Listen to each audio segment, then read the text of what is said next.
What a week it was for the markets. The bulls finished with a high. The Nifty closed in the green for the sixth straight day, gaining 4% this week. And the big headline outside equities was the rupee hitting that psychological 80 mark. Hello and welcome to the Editors Roundtable, where we put the spotlight on all the key factors moving the markets. And of course, I have all the editors here with me. So guys, what is it? Like the team red versus team green or something like that? I was just discussing with Nigel, perhaps, we should have changed sides a bit to sort of, match it more properly. I think Arsenal and Man U for once on the same side. They're both on the wrong side. They're both on the wrong side of the table for the last many years. Obviously. First and last time, maybe. Hope this time things change. But you know what? What a difference a week makes, guys. Last week, Sonia, you were not there. I was just telling everyone that I felt that I aged a bit. This week, I thought that okay, I was feeling young again, and the way the market was rallying, and that's the magic of the bull market. When things go well, you tend to feel good about it.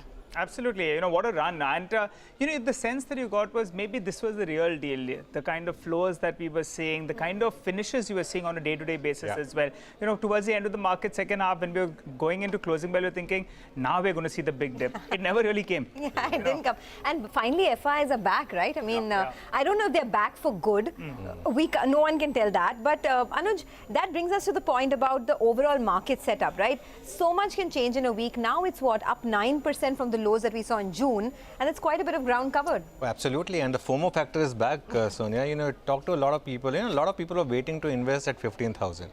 That greed to invest at 15,000 is turning into panic to buy at 16,500. And I tell you what, this market looks like in a hurry to go to even 17,000. 2 days of back-to-back FI buying 2,000 crores is what you had. Big numbers. And one reason, as Nigel said, perhaps it looks like the real deal.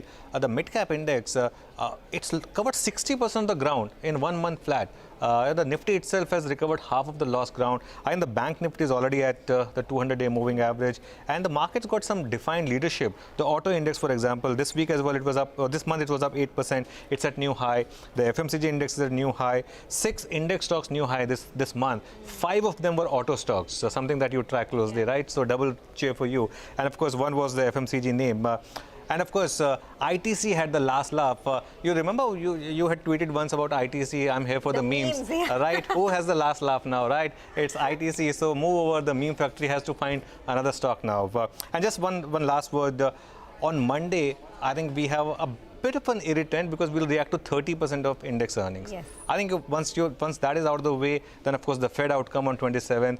But I think the market is telling you that it has some unfinished business now at the 200-day moving average, somewhere around 17,000 or so. In fact, that will be my key theme to track next week. Stocks getting into the around that 200-day moving average. But what about earnings? This week there were lots of hits and misses. There were more hits than misses. I think that's another reason why the market sort of built on to its gains, right? And I want to get Nimesh's view on this because he also tracks a lot of these stocks. But first, I just want to put the hits and the misses on board.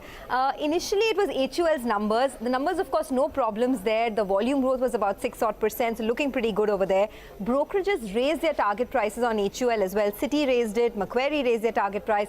IndusInd Bank reported a very good set of numbers. Loan growth at 15 to 18%. But the real standout for me this time was mid-cap tech because there was such a big drawdown in these stocks in the last 6-8 months. The numbers were not bad at all. So whether it was Happiest Minds, where the company reported a very strong quarter, Persistent Systems, it was the highest ever TCV bookings that they reported. And mid-caps on the whole did really well, right? Nimesh, I mean, come in on this because you had names like, say, a BEL, an SRF, a Polycab, a Kajaria Ceramics, and these were the darlings of the market, say, about a year and a half back. They all crashed, so valuations also have become attractive, but the numbers this time around were pretty good. Oh, yes, Sonia. In fact, this is what the feedback was well, right? In this earnings season, watch out for stocks where there is even a small bit of earnings surprise, and you will see the reactions on stocks. Federal Bank, IndusInd Bank, you spoke about Persistence. There are so many stocks which have rallied 15-20% just on a bit of small beat on earnings. It's not like none of the earnings were like a big beat, just a small beat on expectations. For example, but today look at Ultratech.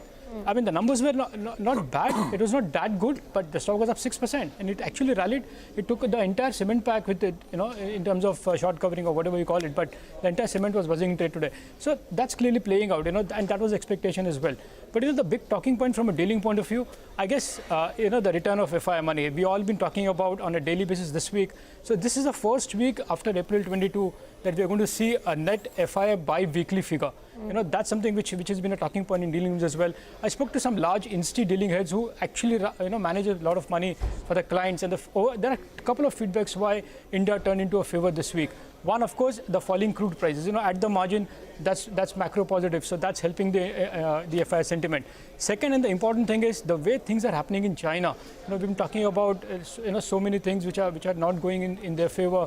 There is a talk of real estate bubble as well. Maybe Prashant can talk more about that, and that's actually helping at a margin to get the money back into the Indian markets. Though India is expensive, but people are finding it safer bet at this point in time. So that's the key reason why the FI money is back. So that's something. And again, the whole point is whether it's a 1 week phenomenon or it's a reversal of trend, nobody can guess. But at the margin, if crude is lower, if earnings are good, I think the FI money will chase Indian markets for sure. That's the broad feedback. Just a quick point, and maybe this is we can chat around this. We all, for example, a lot of people were saying that over the last 2 years or so that, and it is true that retail has really supported the market in a big way. Yeah.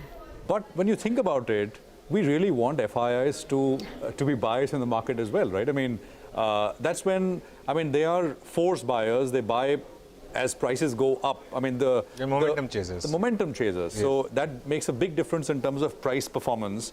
So I just want to make a point that, I think FIs as a category are much berated, not loved, actually berated, right? We're saying that, well, they're selling, let them go find some other market, this, that, the other. But, you want foreign... You want FIs to be there. It's called tough love, right? I last week presented the statistics about how this time around retail has not been bothered about the decline in the market and has stayed put. Yeah. In fact, in the decline, the retail shareholding has gone up to all-time high, yes. Which I think for me is really heartening, provided this time it's truly different and we go on and make new all-time highs and much bigger highs. Anuj, one more point. I wonder how much of the retail activity, you mentioned FOMO, that word struck with me, because how much of the FOMO is led by people anticipating that, almost trying to outguess FIIs, that FIIs will buy, so let me actually be a buyer. Right. I think some of that element is happening as well, right? Yeah. I'm talking about HNI is high. If you look at this week, the cash volumes have picked up again in the last 8-10 days, and that shows that the retail HNI investors are back in the market. I've been saying for the last 2 weeks that the real move will come in the mid cap and small cap, and that's the indices which has relatively outperformed. Yeah. Individual stocks have gone up 15, 20, 30, 40% from the lows. So clearly the momentum is back. The looks like the retail participation is back, and even the HNIs have started participating. But the fact is, there has been a lot of miss out feeling as well. At around 15,300, 15,400, not many were betting on that there will be a sharp rally. So there is a bit of miss out. Nigel has something interesting. Nimesh, let's take that point forward. We briefly spoke about UltraTech Cement. That surprised everyone with a good set of numbers. So let's run you through how the cement space is shaping up really. There are plenty of headwinds actually, and in the near term things could look a little bit sticky for the cement companies. That's because of a few headwinds. So the first half of the year is likely to be a bit of a washout. A few factors have played out. One is that input costs have spiked up, whether it's petcoke, whether it's diesel or coal prices. The second factor in there is that there's a bit of an uncertainty. Remember, the steel companies, they got wrapped on the knuckles. The export duty was levied, prices were put under pressure. So the problem was, will there be a contagion effect, and will there be some kind of a cap put on cement prices?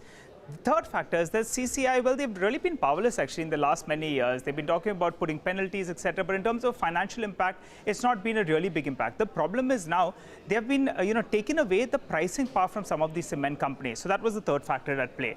And suddenly we have been talking about demand all along. Now we are fearing supply, because there's a new player in the industry. Adani's come in there and lapped up the Holcim Group's assets. That's both ACC as well as Ambuja. And remember, Holcim Group was a very, very dull or lazy player in the last few years. They lost market share. They gave plenty of opportunity to the others as well. Now you have an aggressive player coming in there. And UltraTech Cement is saying, hey, we're not going to give it away so easily. We want to be the boss of this space. They quickly announced a capacity expansion of more than 22 million tons odd. So in a matter of a few years, they'll be moving from around 120 million tons all the way to around 160 million tons or thereabouts. So in the near term, it could be a bit of a headwind on the multiples, on the valuations. on the longer term, consolidation will drive the business and the bigger players will get larger as well. Which brings us to the point that some of these smaller companies which are trading at attractive EV per ton, will they get picked up? This is just some of those valuations out there. There could be possible consolidation. The problem is, when does it happen? At a forced price, or does it happen at an attractive price? So that's something that you should be tracking as well. The street, though, is bracing for a good recovery in the second half of the year. Why is that? Because pet coke prices, they have shown, given some bit of a sense of cooling down. They're down close to around 10% from the recent peak. So that's point number one. The second factor is demand normally picks up post-monsoon, which is another factor at play. Demand as well as pricing should come back. And the third factor, some of these cement companies, they are trading at attractive valuations. On an EV upon EBITDA, they're trading at around 10, 11 times odd. Remember, otherwise, if you compare it with the 10-year average, it's around 12 to around 13 times odd. So valuation-wise, some of these large names are trading at a bit of an attractive valuation on EV upon EBITDA and an EV per ton. The big question, though, is this a re-entry opportunity into the space? Point number one. Or in fact, is the valuation multiple seeing a bit of a derating? That's the other point in there. Time will tell which way this one swings. Absolutely, Nigel. We have our work cut out for us, right? I mean, next week is going to be pretty hectic, guys, in terms of all that you need to watch out for. There's the FOMC meeting on the 27th of July. And of course, the street is expecting the Fed to raise rates by about 75 basis points this time around.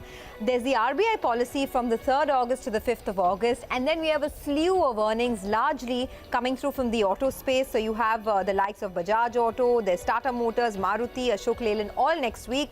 And then you have Axis Bank, Tata Steel, Tech Mahindra, Asian Paints. The list is pretty long. It's flashing for you on your screen. So we're going to talk about that. We're going to head into a short commercial break on Editor's Roundtable, but don't go anywhere. When we come back, we'll also have a guest with us, Ajay Srivastava, to tell us how to approach this uptrend that we've seen.